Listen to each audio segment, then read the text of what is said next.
मनाचा वेध आणि आपुलकीची सेवा देणारे आपले news channel Erala news. Radhanagari तालुक्यातील सोळांपूर येथे एका आक्रमक वानराने गेल्या 5 दिवसांपासून अक्षरशः धुमाकूळ घातला असून आतापर्यंत सुमारे 70 जण जखमी झाले आहेत। वानराच्या चाव्यामुळे 60 जण जखमी झाले असून अचानक दुचाकी स्वारांवर हल्ला केल्याने जखमींमध्ये 10 जणांची वाढ झाली आहे।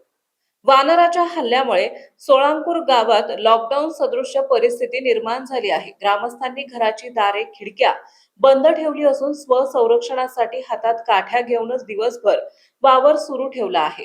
गावातील बहुतांश दुकाने बंद असल्याने लाखो रुपयांचे दैनंदिन व्यवहार ठप्प झाले आहेत। या प्रकारामुळे पंचक्रोशीतील नागरिकांमध्येही भीतीचे वातावरण पसरले आहे।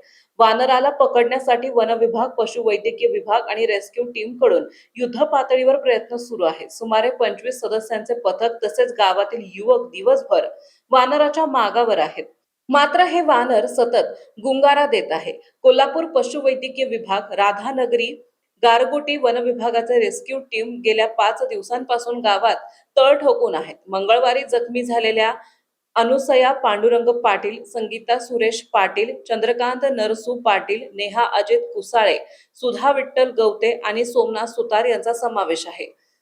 सोळांपूर ग्रामीण रुग्णालयातील डॉक्टर वैभव पाटील, डॉक्टर अजित शिंदे, डॉक्टर नाळे आणि डॉक्टर विनायक लोहार यांच्यासह आरोग्य विभागाची टीम जखमींवर उपचार करत आहे। अँटीबायोटिक इंजेक्शनचा पुरेसा साठा उपलब्ध असल्याने नागरिकांनी घाबरून जाऊ नये असे वैद्यकीय अधिकारी डॉक्टर प्रवीण कंदाडे यांनी सांगितले। सोळांपूर गावाची भौगोलिक रचना वानर पकडण्यास अडथळा ठरत असल्याचं वन विभागाने स्पष्ट केलंय। गावाच्या एका बाजूला डोंगर, उतार आणि खालच्या बाजूस वस्ती असल्याने रेस्क्यू ऑपरेशन मध्ये अडचणी येत आहेत। संपूर्ण परिसरात ड्रोनद्वारे पाहणी करण्यात आली असून संभाजीनगर येथील वानर तज्ञ समाधान गिर यांना पाचारण करण्यात आलंय। ग्रामस्थांच्या भावना आम्ही समजू शकतो। सर्व शक्यता पडताळून वानराला लवकरच जेरबंद करून नैसर्गिक अधिवासास सोडण्यात येईल। नागरिकांनी सहकार्य करावे असे आवाहन सहाय्यक वन संरक्षक अधिकारी विलास काळे यांनी केले।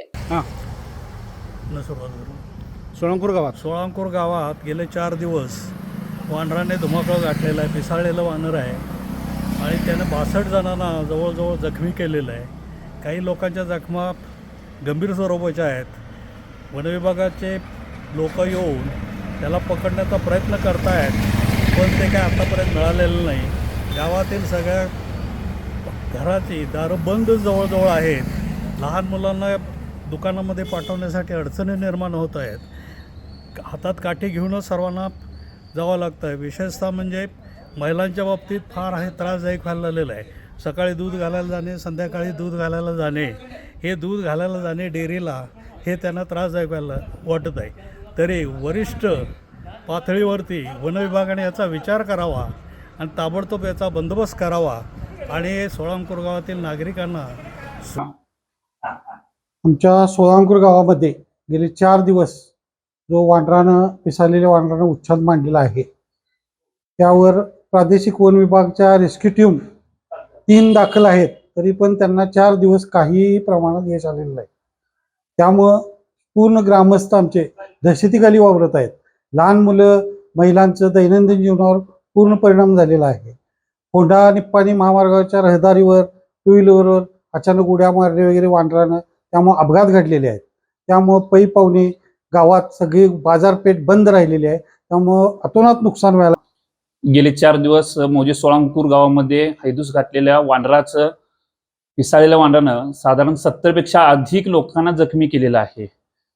ग्रामपंचायतीच्या वतीनं वन विभागाला सर्वतोपरी आम्ही सहकार्य केलं, मात्र गेले 4 दिवस वन विभागाची फोर्स येऊन अद्यापही त्यांना यश आलेले नाही। प्रशासनाच्या वतीनं आम्ही गावकऱ्यांना आव्हान देखील केलेलं आहे की कोणीही घराबाहेर पडू नका, मात्र जीवनावश्यक वस्तू, दूध घालण्यासाठी जाण्यासाठी महिला वर्ग, लहान मुलं यांना ज्या होणाऱ्या इजा आहेत, या इजा संरक्षणासाठी स्वतः हातात काठी घेऊन बाहेर पडण्याची आता माणसांना काय झाले आहे की सुरुवात झालेली आहे। मला प्रशासनाला पुन्हा एकदा विनंती करायचं आहे की वन विभागानं नमस्ते, मी सहाय्यक वन संरक्षक विलास काळे, कोल्हापूर वन विभाग, कोल्हापूर। आपलं सोळांपूर गाव आहे। सोळांपूर गावामध्ये गेल्या 5 दिवसापासून एका वानराचा मोठा उच्छाद चालू झालेला आहे। यामध्ये वानराला काय झालंय की हे वन्य प्राणी जे आहेत, वन्य प्राण्याला जर एखाद्या व्यक्तीनं डिवसलं तर ती त्याच व्यक्तीनं त्या स्वरूपाच्या माणसावर कंटिन्यू अटॅक करते.